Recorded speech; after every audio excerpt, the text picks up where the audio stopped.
Assalamualaikum warahmatullahi wabarakatuh. Banyak sekali pertanyaan jamaah, Ustadz kasih kami channel untuk kajian anak-anak muda. Di antara anak muda berasal dari Aceh, luar biasa. Channelnya Maulizul Akbar Nak. Tonton, subscribe, like, share, komen. Assalamualaikum warahmatullahi wabarakatuh.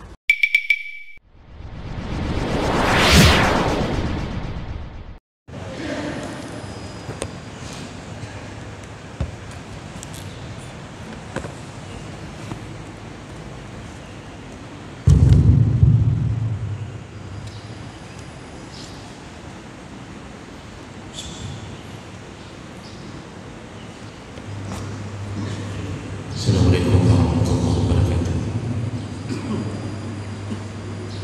Alhamdulillahi rabbil alamin. Wa bi ni'matihi tatimmu as-salih.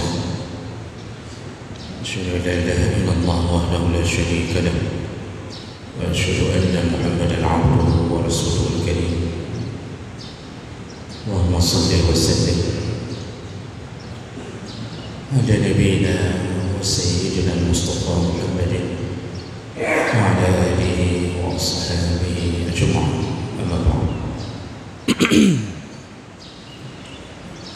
رب اشرح لي صدري ويسر لي أمري واحلل عقدة من لساني يفقهوا قولي. Segala puji bagi Allah, kemudian salawat dan salam pada keluarga dan seluruh sahabat-sahabatnya. Bapak Ibu yang Allah muliakan insyaallah, kita masih berada di dalam bab anjuran untuk berkurban atau melakukan penyembelihan. Di pertemuan kita yang lalu kita sudah membahas yaitu salah satu hadis Rasulullah sallallahu alaihi wasallam menyebutkan man ba'a jilda udhiyatihi fala udhiyata lahu. Barang siapa yang menjual kulit dari binatang kurbannya, maka dianggap tidak berkurban. Barang siapa yang menjual kulit dari binatang kurbannya, maka dianggap tidak berkurban. Nah, ini sudah kita jelaskan di minggu yang lalu bahwa ada pantangan-pantangan yang hendaknya jangan dilanggar dalam urusan berkurban. Di antaranya yaitu menjual kulit binatang kurbannya. Nah, ini larangan ini untuk si pemilik kurban.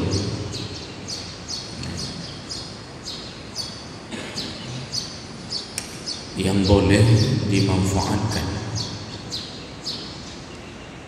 Jadi kalau mau jadikan kulit untuk berbagai macam fasilitas, silakan. Mau dijadikan untuk makanan, membuat kerupuk kulit, silakan. Atau dihadiahkan dihadiahkan kepada orang lain, itu juga tidak dipermasalahkan. Yang tidak boleh menjual lalu mengambil hasil penjualan tersebut untuk si pemilik kurban, itu tak boleh. Berarti dia tidak sempurna berkurban. Dia masih berharap keuntungan dari kurbannya, dan itu menyebabkan tidak diterima kurbannya. Makanya solusi kulit itu kalau sudah banyak sekali bertumpuk, ya sedekahkan saja. Nanti orang yang menerima sedekah kulit itu mau dia jual kemanapun terserah. Yang penting jangan sampai dijual oleh si pemilik kurban. Baik, itu inti daripada pembahasan kita di pertemuan sebelumnya. Kita lanjutkan hadis berikutnya, yaitu dari Ali radhiyallahu anhu qala: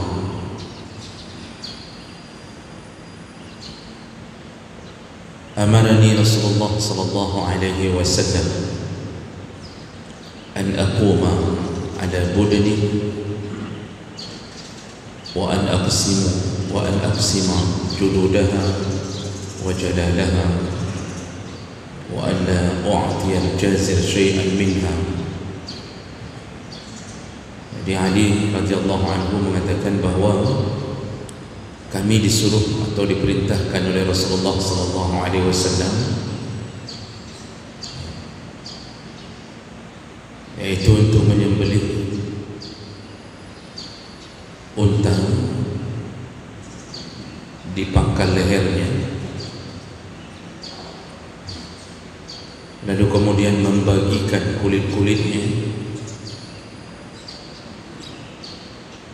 wa alla u'tiya al-jazir syai'an minha, dan kami dilarang untuk membayar penyembelih dengan kulit atau dengan daging binatang kurban. Wa qala nahnu nu'tihi min 'indina, tapi kami disuruh bayar dengan uang yang terpisah atau uang sendiri. Ini hadis ini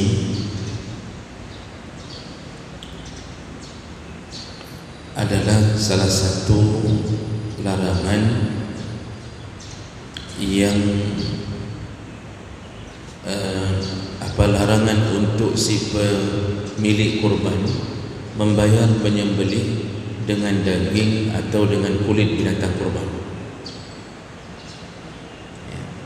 Jadi harus dibayarkan dengan uang sendiri, bukan mengganti ongkos menyembelih dengan memberikan daging atau kulit kepada si penyembelih. Dan ini ceritanya kalau kita mewakilkan penyembelihan kepada orang lain.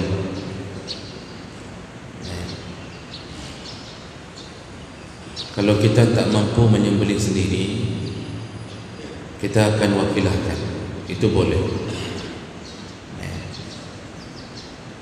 Masalah penyembelih tidak salat, tidak mandi, itu tidak ada urusan kita, karena tidak ada sangkut paut syarat penyembelih tidak salat dengan penyembelihannya. Tidak ada sangkut paut. Ya, memang sudah sama-sama lembu. Yang disebelih pun lembu, yang menyembelih pun lembu. Tapi lembu. Banyak penyembelih yang tak kenal urusan agama. Sahkah penyembelihan itu? Tetap sah. Karena menyembelih itu rukunnya adalah terpotongnya halkum, kemudian mari. Jadi rukunnya cuma terpotong halkum, tenggorokan tengah dan mari, dua tenggorokan di sampingnya rukunnya. Sedangkan yang lain membaca bismillah, membaca salawat, itu semuanya hanya sunnah. Maka siapapun yang menyembelih tidak berpengaruh selama rukunnya sudah dapat. Oh, dia tidak salat, tidak mengurangi nilai sembelihan kita. Tapi kalau bisa ya cari yang saleh, karena yang saleh itu dia tahu adab-adabnya, tata cara berdoanya, dia paham. Ingat kembali Bapak Ibu, sebelum kita lanjutkan, penyembelih itu disunnahkan membaca Bismillahi Allahu Akbar, Allahumma taqabbal min.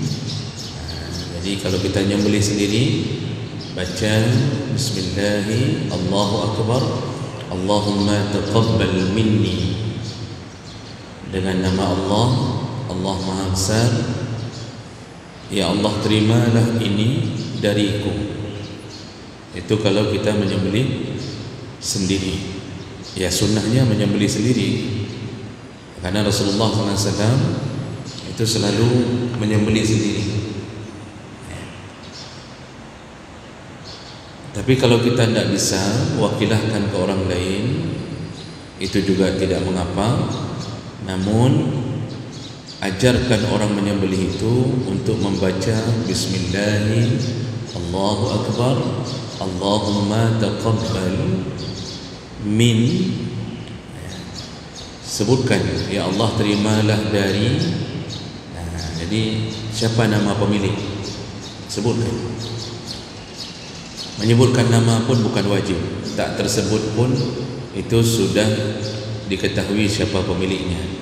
Innamal a'malu binniyat. Semua amal itu digantungkan pada niat. Tak terbaca, Allah tahu itu milik siapa. Dan kambing itu pun nanti datang di hari kiamat, tahu siapa yang menyembelihnya, yang menjadi pemiliknya, dia tahu. Lalu jangan lupa penyembelih itu disunnahkan menghadap ke kiblat. Berdasarkan hadis Nabi SAW, penyembelih disunnahkan menghadap ke kiblat. Lalu jatuhkan binatang kurbannya ke rusuk kiri. Ada jambihal aisar, jatuhkan binatang kurbannya ke rusuk kiri. Barulah kemudian disembelih. Selesai disembelih, tunggu dingin, baru kemudian dikuliti. Jadi jangan menguliti ketika sedang menggelepar. Nah, setelah itu, setelah selesai semua urusan, di sini hadis ini mengatakan bahwa jangan bayar penyembelih dengan membayarkan daging atau kulit daripada binatang kurban. Jadi bayarkannya dengan uang tersendiri. Begitu dari masa Nabi, perintah Nabi SAW. Ongkos menyembelih berapa? Kalau sapi badu 50 lebih. Kalau sembelih kambing badu 40, 50. Misalkan engkau sembelih kambing bisa 50. Itu 50.000 itu kita kasih dengan uang sendiri. Tak boleh kita katakan kepada penyembelih, ini ambil daging untuk ganti 50.000. Ngecok sih yang ada. Malah lebih mahal daging misal kita bilang. Tak boleh. Ini akan berakibat kepada ketidaksempurnaan kurban itu. Oh, mau kasih daging dengan kulit kepada si penyembelih, nah itu hadiah kita. Itu hadiah kita. Bukan dijadikan sebagai alat bayar. Nanti ada yang kasih kulit, ini kasih kulit kepada penyembelih, tapi tidak kasih lagi ongkos menyembelih. Jadi kulit dianggap ganti ongkos, itu yang tidak dibolehkan. Masalah nanti mau ganti, mau dihadiahkan kulit kepada semua penyembelih, terserah. Penyembelih mau jual kulit itu kemana saja, terserah. Karena itu sudah jadi hak milik dia. Yang jangan pemilik kurban mengambil manfaat dengan menjual kulit tersebut. Itu tidak boleh. Berarti dia tidak tulus memberikan ke Allah, masih ada yang ingin dia ambil untuk dirinya sendiri. Jadi bagaimana solusinya? Makanya ketika panitia mengumpulkan uang untuk kurban, itu dikumpulkan lebih ya, termasuk untuk urusan-urusan fasilitas dalam proses penyembelihan, beli plastik, beli ini macam-macam. Kemudian termasuklah ongkos penyembelih. Jadi kalau harga kurban 2,5 juta, dikumpulkan 2,700,000, itu urusan-urusan itu dimaklumi. Dan sekali lagi saya ingin ulang, panitia itu bukan amil kurban. Panitia itu bukan amil kurban. Panitia itu orang-orang yang sukarelawan untuk Allah, memudahkan urusan orang lain. Sehingga karena panitia bukan amil, karena tidak ada istilah amil dalam kurban, yang ada dalam zakat. Jadi karena panitia bukan amil kurban, maka panitia tidak berhak apapun untuk menentukan urusan kurban kecuali seizin pemilik kurban.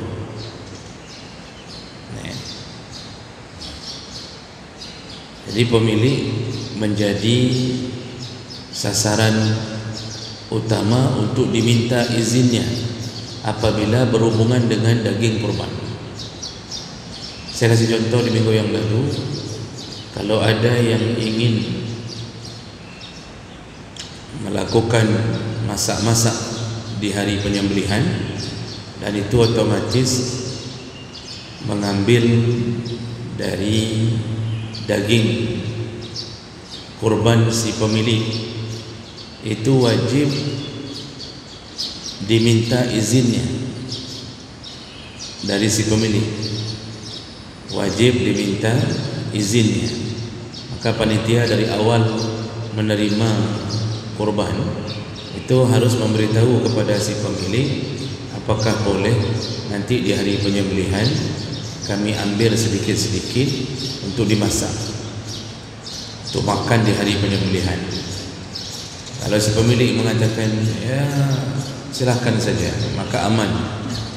Tapi kalau dari sekian banyak orang ternyata ada satu orang yang tidak memberi izin, itu berarti tidak boleh ganggu punya dia. Dan biasanya kalau sudah begitu, panitia akan mengatakan nekoh bro teman-teman, baik najuk bagamu.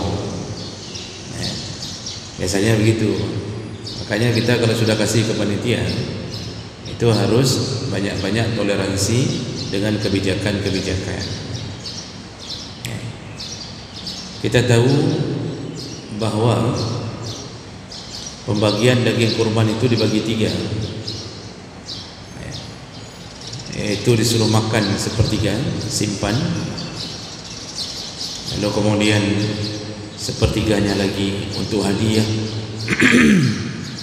Untuk hadiah terserah pemilik kurban, mau dihadiahkan ke mana terserah, mau ke saudaranya, ke guru-gurunya terserah. Dan sepertiganya lagi untuk fakir miskin. Itu Allah sebutkan dalam surah Al-Hajj. Itu tidak boleh ganggu untuk fakir miskin. Lalu ini pun dikuatkan oleh Nabi SAW, yaitu hadis dari Ibnu Abbas bahwa Rasulullah SAW yut'imu ahla baiti as-sulus. Kata Rasulullah, berikanlah daging kurban itu untuk keluarganya sendiri sepertiga, artinya simpan untuk makan keluarga sendiri sepertiga. Wa yut'im fuqara jiranihi as-sulus, lalu dia peruntukkan untuk fakir miskin dari diperuntukkan untuk tetangga-tetangganya, ya, termasuk tetangga yang fakir sepertiga. Berarti ini hadiah dari pemilik kurban, sepertiga untuk terserah dia, tetangga, macam-macam. Wa yatasaddaq ala su'al bisulus, dan dia bersedekah dengan sepertiga yang terakhir kepada fakir miskin. Nah, ini kita tahu ini. Tapi ingat kembali, kita baru bisa melakukan ini kalau kita menyembelih sendiri. Nah, itu terserah kita. Kalau sudah sembelih sendiri itu kita mau proses dengan yang begitu terserah. Nah, jadi sepertiga kita simpan sendiri di kulkas, makan. Ya, sepertiganya lagi suka-suka kita. Itu kalau kita sembelih di belakang rumah kita sendiri. Tapi kalau sudah kasih ke panitia, tentu ya tidak bisa sepenuhnya begitu. Kita pun paling mengambil hak kita tidak sampai sepertiga. Nah, itu harus dimaklumi. Ya, harus dimaklumi. Ya, yang penting ambil untuk diri sendiri, itu ambil untuk makan. Karena Allah yang menyuruhnya, sunnah memakannya. Nah, ini yang harus dipahami, bahwa penjagal tidak boleh dibayarkan dengan kulit atau daging sebagai pengganti bayaran. Baik, berikutnya ini sekaligus sebagai pengetahuan kita tambahan. Banyak orang yang kadang-kadang hari ini memindahkan kurbannya dari tempat sumber harta, tinggal di Losmawi, kerja di Losmawi, tapi kurban ke Banda Aceh. Tinggal di Losmawi, tapi kurbannya ke Medan. Nah, bagaimana hukumnya ini? Para ulama mengangkat masalah ini. Mereka mengatakan, kalau menurut mazhab Hanafi, yukrahu naqluha kazzakat min balad ila baladin ila ayyunqilaha ila qarabatihi aw ila qaumin hum ahwaj ilaiha min ahli baladi. Makruh hukumnya, kata mazhab Hanafi, makruh hukumnya memindahkan kurban dari satu tempat ke tempat yang lain, atau dari satu negeri ke negeri yang lain. Makruh, tidak disukai, kecuali dia memindahkannya dengan alasan ada karib kerabatnya atau ada sekelompok orang yang betul-betul membutuhkan.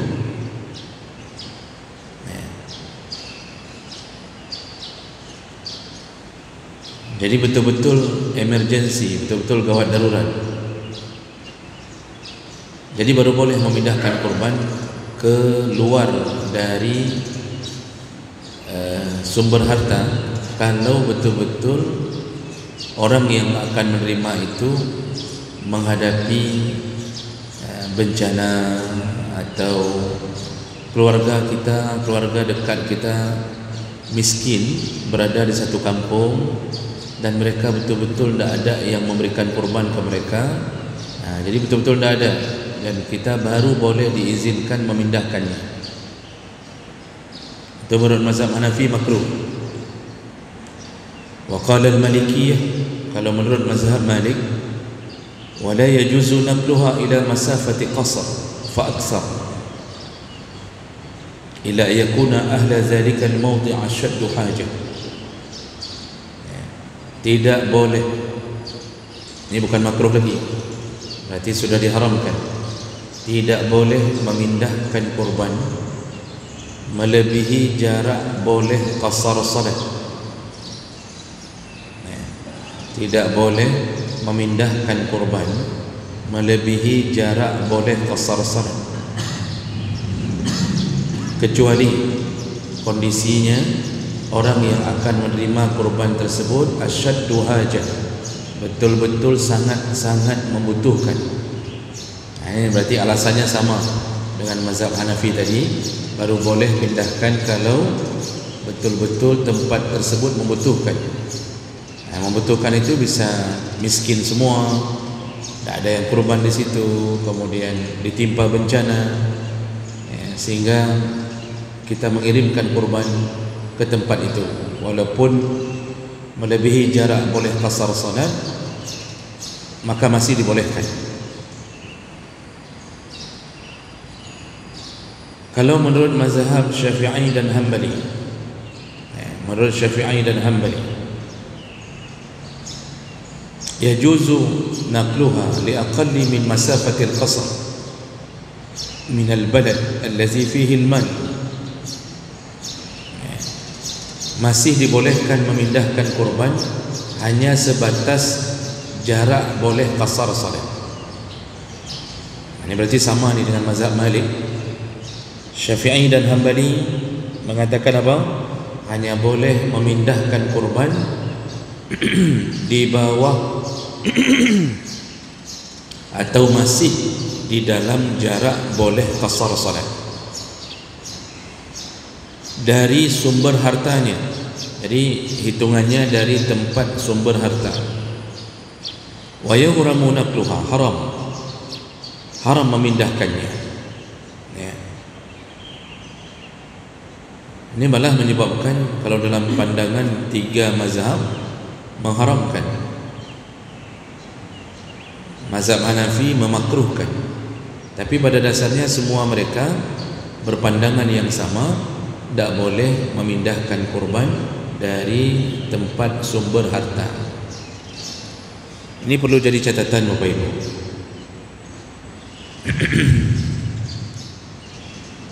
Kita ini ketika berada di satu komunitas, lalu kita mencari rezeki di situ, itu disebut tempat sumber harta. Ya, kalau sekarang kita bilanglah kita kerja di Lod Semawi, ya, apapun pekerjaannya, artinya sumber harta kita ini di Lod Semawi.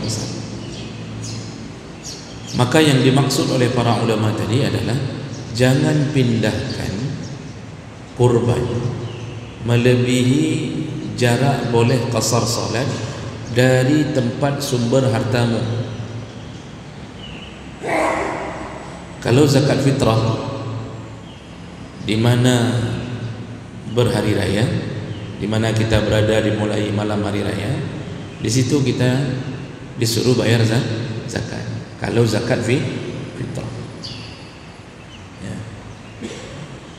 Kalau zakat harta di mana sumber harta, bukan di mana kita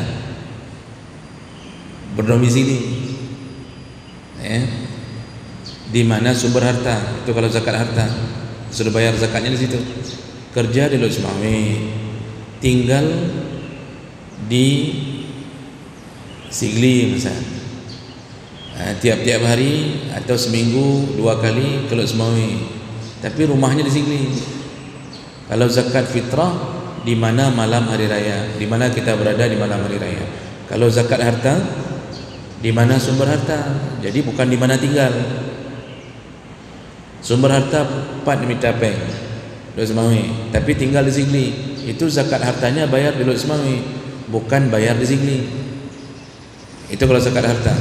Nah, kalau kurban itu mirip dengan zakat harta, di mana sumber rezeki kita. Mau tinggal di mana saja tidak peduli, yang penting bayar, lakukan kurban di mana sumber harta. Dan jangan, kalau mau pindahkan masih boleh, tapi tak boleh melewati jarak boleh qasar salat. Maksudnya jarak yang menyebabkan kita boleh melakukan qasar salat berapa kilo? 2 marhalah, 4 burud, 16 farsakh, atau sama dengan 89 atau 90 km. Berarti hitung dari Lod Semawi, kalau 90 km ke arah timur, ya, ke arah Medan, itu jatuhnya di mana itu Pak? So, tukang lipat-lipat jalan. Arah timur. Kalau dari Lod Semawi ke arah Medan, dari Lod Semawi ke arah mana yang masih boleh kita pindahkan? Simpang Ulim. Ke situ masih boleh. Batasan terakhir. Kalau ke arah barat, Samalanga lah, ya, Samalanga boleh lagi, Bapak tahu, ya. Itu masih boleh. Ya. Jangan lewati jarak itu. Jangan kirim kurban kita ke Banda Aceh, ke Medan, kecuali dengan satu alasan tadi.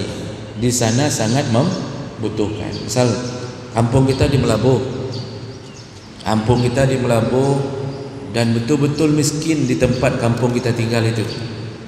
Di sana keluarga besar kita miskin semuanya. Yang lulus P3K dulu semua cuma kita. Nyampi hanya diberi gaji loh. Baru lantik. Ada pajak diberi gaji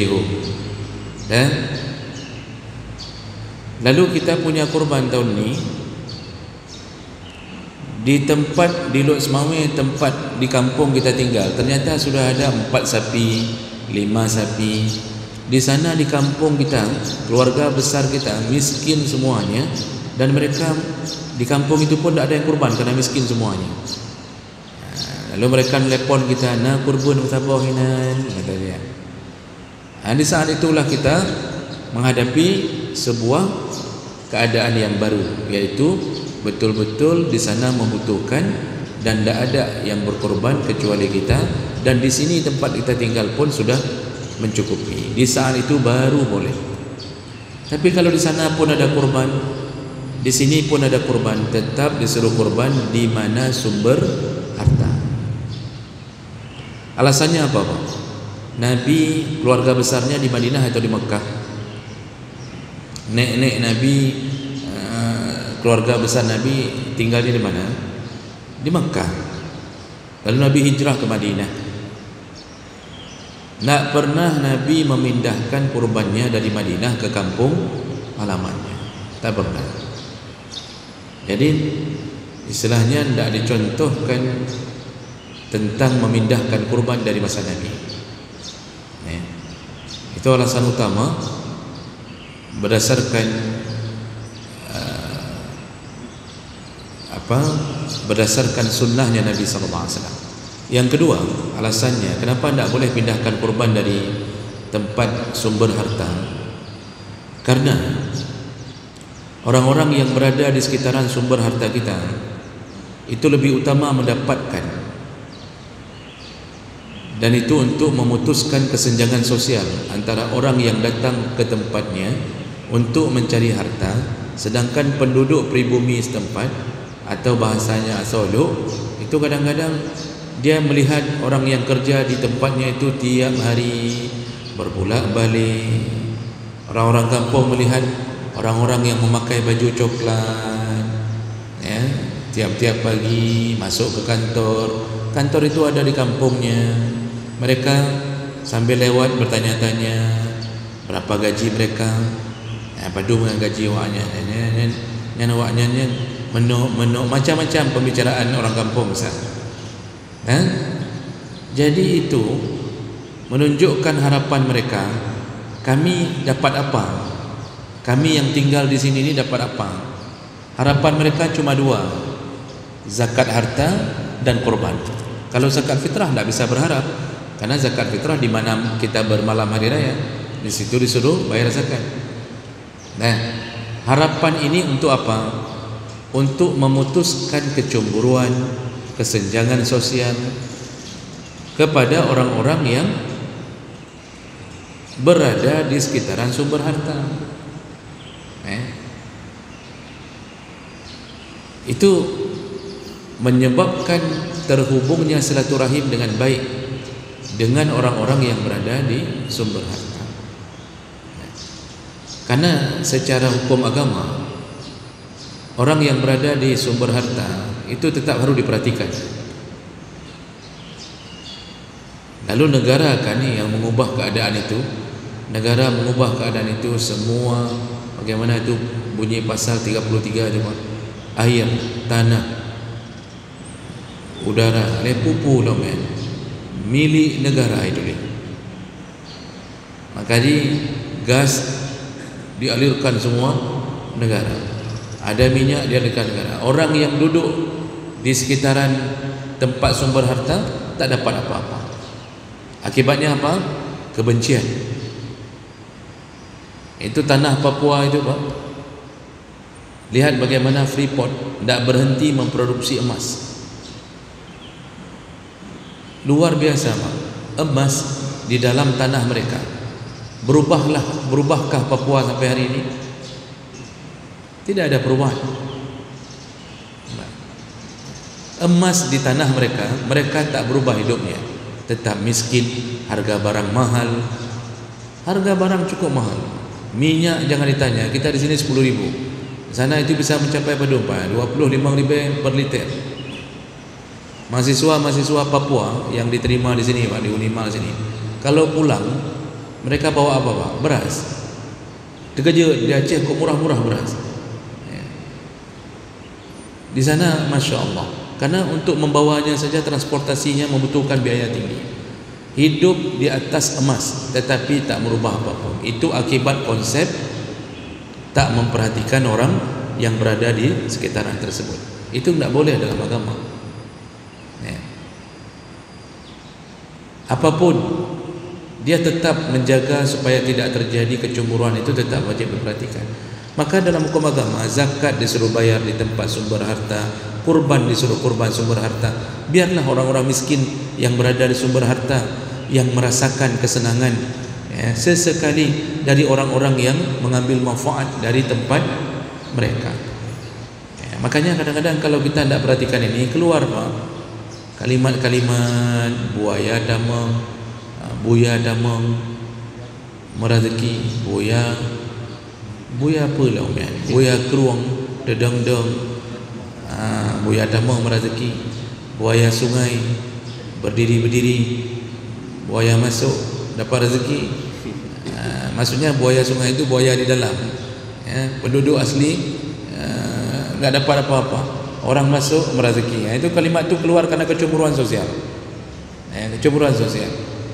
Makanya terjadilah perang, terjadilah perebutan macam-macam. Itu akibat ketidakadilan di dalam urusan. Makan agama saja memperhatikan itu. Jadi jangan pindahkan kurban. Kecuali memang ada. Dan ya kalau kita mau pindahkan di dalam area jarak boleh qasar salat, silakan. Masih di dalam jarak boleh qasar salat. Ke Biren, mau pindahkan ke Biren, ada saudara di Biren, kita kirim kurban kita di Biren, ke Biren, silahkan. Nanti ada pertanyaan yang selalu ditanyakan ke saya, bagaimana kalau bersyarikat 7 orang pada satu sapi, dan orang dari 7 itu beda-beda tempatnya. Bersyarikat 7 orang pada satu sapi, tapi 7-nya berbeda-beda. Misal kita ada adiknya tinggal di Banda Aceh, lalu kemudian satu di Medan, bersyarikat pada satu sapi, otomatis kan kita yang dulu semua kirim uangnya ke adik di Banda sana. Nah, disembelih di Banda Aceh, bolehkah? Itu masih boleh, karena yang penting disembelih di salah satu tempat 7 orang ini. Berarti kan tidak keluar juga dari jarak, boleh qasar salat. Bersyarikat 7, salah satunya memang sumber hartanya di Banda Aceh.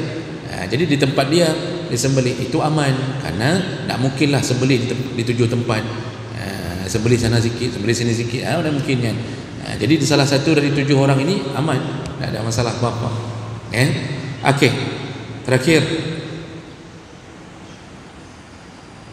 apa hukumnya menyembelih di atas nama orang lain yang masih hidup? Ini mau kasih hadiah untuk anak, kasih hadiah untuk mama yang masih hidup, maka disyaratkan, terutama dalam mazhab Syafi'i, juga beberapa ulama yang lain mensyaratkan baru boleh menghadiahkan kurban. Artinya bukan menghadiahkan dagingnya, menyembelih di atas nama orang lain baru boleh dengan seizinnya. Dengan seizinnya. Kasih tahu, ini kami menghadiahkan kurban untukmu atas namamu, harus dengan seizinnya. Jadi jangan buat sesuatu yang bodoh. Dia kurban di atas nama mama, tapi tidak pernah kasih tahu mama yang masih hidup. Tidak pernah kasih tahu mama. Habis kurban baru kasih tahu. Si mama tidak tahu apa-apa, sampai sudah sembelih tidak tahu apa-apa. Mana ada sah kurban begitu? Karena innamal a'malu binniyat. Pemilik kurban harus tahu bahwa dia berkurban. Ini dia tidak tahu. Tiba-tiba kita telepon, mak udah ya? Apa udah kami sembelih atas nama mama. Ini kayak gini kalau anak-anak bangai begini. Sembelih atas nama mamak. Sampai selesai sembelih, mamak tak tahu apa-apa. Sedangkan syarat menyembelih adalah kepemilikan. Kepemilikan. Ini dia tak tahu bahawa dia memiliki kurban. Itu tak boleh. Lalu bagaimana kalau menyembelih di atas nama orang meninggal? Sering tu dia menasah di masjid, begitu kita lihat list nama dari almarhum, dari almarhumah, jadi tulis dari almarhum fulanah binti fulan atau fulan bin fulan. Bolehkah berkorban atas nama orang meninggal? Dalam mazhab Syafi'i dituliskan begini: wala an mayyitin illa ayyusa biha illam yusa biha. Tidak sah berkorban di atas nama orang meninggal kecuali diwasiatkan.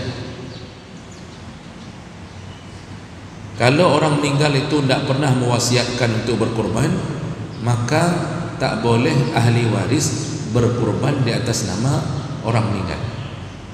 Tidak sah. Dalilnya kata mazhab Syafi'i iaitu surat An-Najm ayat 39, wa anna laisa lil insan illa ma sa'a. Manusia hanya mendapatkan apa yang diusahakannya saja. Maksudnya kalau dia tidak berwasiat, berarti tidak ada usaha darinya sendiri. Kalau berwasiat baru boleh. Kalau berwasiat pun diambil dari mana? Dari harta si mayat, bukan harta ahli waris. Yang namanya wasiat itu potong dari harta si mayat. Contoh, si mamak mengatakan, nak, kalau mamak meninggal tolong kurban 2 kambing atas nama mamak. Nyan pakai uang si mayat, bukan pakai uang ahli waris. Karena itu wasiat. Wasiat itu paling banyak 1/3 dari jumlah harta. Kalau tidak diwasiatkan, tidak usah berkorban atas nama orang tua yang sudah meninggal, tidak usah. Dalilnya itu yang disebutkan tadi, surah An-Najm. Kemudian yang kedua, pengalaman sejarah, Nabi pun tidak pernah berkorban di atas nama-nama orang yang paling dicintainya, walaupun sudah meninggal lebih dahulu. Nabi itu tidak pernah lupa sama Khadijah, tapi tidak pernah berkorban di atas nama Khadijah. Nabi tidak pernah lupa kepada Hamzah yang dicabik-cabik tubuhnya di perang Uhud, tapi Nabi tidak pernah Nabi tidak pernah korban di atas nama pamannya Hamzah, tidak pernah. Jadi juga tidak diberi contoh oleh Nabi SAW. Jadi oleh karena itu, menurut mazhab Syafi'i tidak diizinkan untuk tidak boleh dan tidak sah berkorban di atas nama orang meninggal. Tapi walaupun begitu, Pak, mazhab Maliki hanya mengatakan makruh, bukan haram. Kalau Syafi'i langsung tidak boleh, tidak sah. Kalau Maliki mengatakan makruh berkorban atas nama orang meninggal. Tapi ada pandangan yang membolehkan, yaitu pandangan Hanafi dan Hambali. Hanafi dan Hambali mengatakan dibolehkan berkorban an mayyitin wa yaf'alu biha kaman hayyin min at-tasadduq wal akl. Dibolehkan, lalu kemudian diperlakukan dagingnya pun seperti diperlakukan kurban dari orang hidup. Lalu kemudian wal ajru lil mayyit, pahalanya sampai kepada si mayat. Jadi ini dalam pandangan Hanafi dan Hambali masih boleh. Cuma kalau kita sudah terbiasa beramal dengan pandangan mazhab Syafi'i, walaupun tidak wajib memilih wajib mazhab Syafi'i, tetapi perlu berhati-hati dengan kebiasaan berkorban di atas nama orang meninggal. Sebaiknya hindari, Pak. Jadi kalau kita tidak korban ke atas nama orang meninggal, mamak kita dapat pahala apa? Ini yang perlu difahami. Orang tua kita, Pak, tidak dapat pahala kurban, tetapi dapat pahala dari pengorbanan anak yang anak saleh. Karena kita ini saham orang tua itu kita. Apapun yang kita lakukan, berkorban, bersedekah, pahalanya dikirimkan ke orang tua secara otomatis. Kalau itu hasil didikan orang tua. Waktu masih hidup orang tua selalu mengatakan, menyona peng, kalau nanti ada uang, kamu sudah kaya, jangan lupa sedekah, jangan lupa kurban tiap tahun. Terngiang-ngiang di telinga kita nasihat itu. Lalu kita kurban tiap tahun, tak perlu diniatkan, tak perlu taruh nama beliau, dikirimkan pahala anak soleh tersebut kepada mereka. Tak perlu kita kirim khusus kurban untuk mama almarhum, tak perlu. Tapi pahala tak berhenti, dikirim Pak. Kalau tak yakin dikirim, cuba mati dulu. Lepas tu suruh anak kurban, sampai tak pahala anak soleh tu ke tempat. Cuba mati dulu, nanti di sana kasih tahu lagi kami kembali. Betul Ustaz, betul kurban dia. Begitu Pak ya. Okey, baik. Itu pelajaran kita pada hari ini berdasarkan hadis yang kita bacakan tadi.